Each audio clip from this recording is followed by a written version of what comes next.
So I want to take a look at a specific weak acid problem so that we could walk through the steps for doing these bit by bit. So this asks for the pH of a 0.5 molar HF solution, and then it gives us a Ka. So notice we have a concentration and we have a Ka value. So the part that's not listed here is to remind you that we're thinking about this as a weak acid, which means this Ka is supposed to be an equilibrium constant. So we're thinking about this and the fact that it could ionize into these two different component parts. Since it's asking us for the pH, we're going to kind of have in the back of our minds that pH is equal to the negative log of the proton concentration. So our goal is to figure out that proton concentration, because that's the part that's actually going to be useful and valuable to us. Oops, there's my log. So since this is the part that's actually valuable and what we want, we just need to figure that part out. In order to do that, we are going to go ahead and make a table, because what we can do is we can actually use our Ka value and the definition of Ka. So a reminder that our Ka does have a definition of being our products divided by our reactants. So we can go ahead and write out our two products all divided by the reactants. And as long as these are at equilibrium concentrations, this situation holds true. So we can use the concentrations if we're at equilibrium. The problem is what we're given is not equilibrium. So this is what we like to call our initial concentrations, where we have an initial amount of this and we assume that this is this bizarre moment in time before anything's happened. So there's no disassociation that's happened yet. It's like we've just dissolved it, it's just gone into the water, it's all there, but nothing's actually started to interact yet with our water. So we know that because we have none of these, we're going to gain some in the end. Something's going to happen. This will ionize some amount. We're not sure how much, but it's going to do it by some amount. So we're going to lose some of this. We're going to gain these. In general, all of your chemical reactions should look like this, where you are losing one thing and gaining on the other side. So this is kind of the basis of all of your chemical reactions, that one side of your reaction should go away, the other sides it should then appear. So now our equilibrium concentrations, all we're going to do is add these together. So we're going to have our 0.5 minus x, x, and x. So now that we have this row, we can plug everything into our Ka. So again, we have a value for our Ka given in the problem. And what I'm going to go ahead and do is just plug everything into this. So we know that this is the expression, but we're going to have x times x, which is going to give us x squared, divided by this 0.5 minus x. Now I'm going to write that minus x in another color, because what's going to happen is this is the x. We're going to assume that this change is so small that it's actually 0. This is the equivalent to saying, hey, I know that this change is going to be really small, my Ka is really small, so I bet that I can just say that it's 0. This is the equivalent to if you won the lottery this week. If I try to take away like a nickel, like 5 cents from you, you probably wouldn't care. You just won the lottery. If you won the lottery, you do not care about 5 cents. So we could technically subtract it out of your total net worth, but we wouldn't care at that point. And that's basically what we're assuming. We're assuming you would have that this x will be so small that we just don't care about it.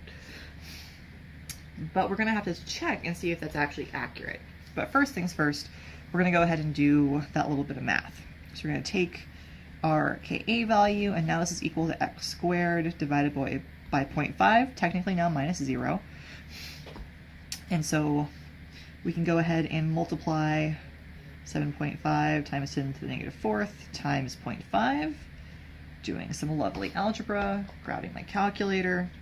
If you guys have not used these calculators in a while, do realize that there is a way to do that times 10 to the, so 7.1 and then the EE button. On some calculators it's right here, on others you have to hit the second button and -4. So that way it should use this lovely exponent here for me, and that way my calculator knows that this expression is this expression, and I don't have to add parentheses or do anything else that's strange. So that EE button's a lovely, lovely thing. That times 0.5, and I have this number. So if I wanted that in scientific notation, there's always a way to do that as well. So in this case, it's second and SCI, so that's hanging out in there. And all calculators have that function. So take some time to get to know your calculator. It's your friend. Is going to equal x squared. To get rid of the squared, I'm going to square root both sides. There's different ways to do that. You can use the square root button, which is what I'm going to go ahead and do because it's just a button on my calculator. And then that's going to give me x equals 1.88 times 10 to the negative 2, which you now can't see because it's below the page. The other thing, in case you were curious, that you can do is there's another trick where if you had x squared, you can actually raise that to the 1/2 power. So if you prefer to use powers, anything that's squared, you are basically just raising it to the fractional power. So for some people that's easier, for some people that's harder. It's your call. So this gives me this number. So I have an idea of what x could be, and if you look back at our table, x is supposed to be an equilibrium concentration of both my proton concentration and actually my conjugate base concentration. So we really hope that this is equal to my proton concentration, because if that's true, we just plug that into pH and we're done.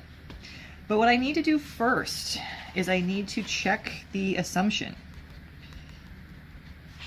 So what I'm going to check for is I'm going to check for it to be 5% of the initial. So what I'm going to do is I'm going to take that 1.88 times 10 to the negative 2, and I'm going to divide it by my initial concentration of the acid, which I'm going to scroll back up again, and I'm looking for this number or the number that's given in the problem, that 0.5. So I'm looking for this 0.5 number. And then we could, of course, multiply times 100% for a percent rule. So I still have my number in there, and then all I have to do is divide by 0.5 and multiply times 100. And what I get is 3.77. So since 3.77 is less than 5, this actually checks out. So what that means is that this amount of ionization is so small, it's less than 5%.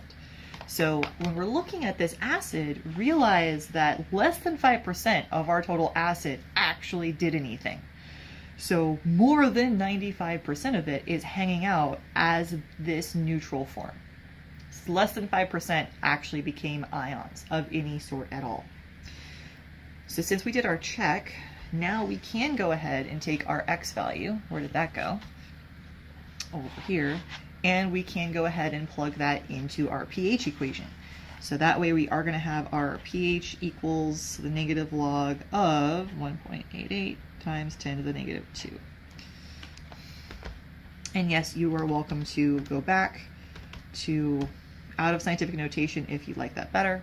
As before, make sure you can find your log button. So on this calculator, I actually have to put in the number first and then hit log. And then I need the negative of that. So that should give me a pH of 1.73. So I hope this helps with looking at how to solve problems with weak acids. And don't forget to do that check.